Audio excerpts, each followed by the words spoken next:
Earlier this morning, what has already become ceremonially official at 3:41 a.m., Vice President Pence read the electoral vote count, acknowledging that President-elect Biden will be the next president. Eamon joins us with more on that. Eamon.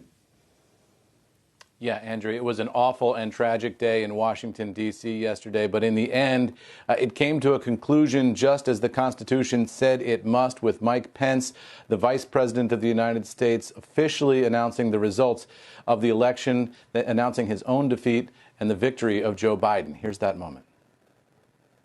The announcement of the state of the vote by the President of the Senate shall be deemed a sufficient declaration of the persons elected President and Vice President of the United States, each for the term beginning on the 20th day of January, 2021.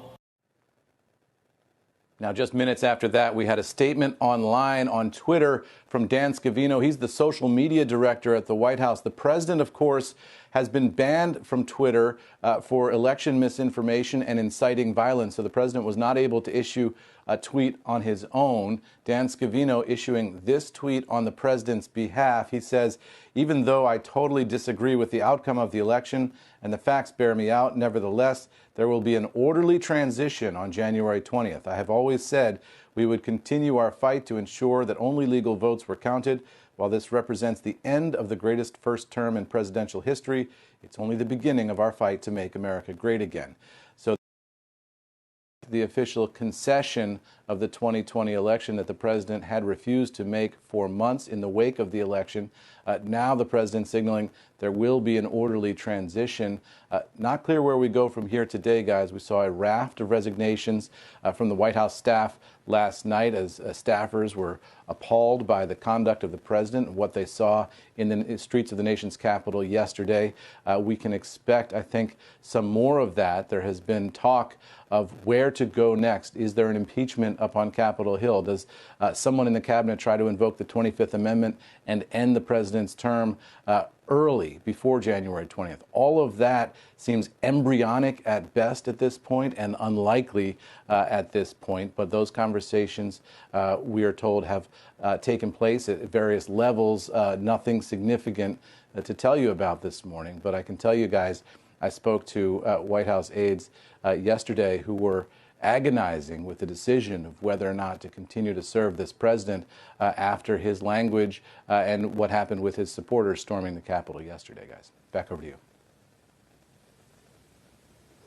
Eamon, in terms of the rebuke, we saw rebukes, if you will, of both the president, of the extremists that were that took the Capitol from CEOs across America.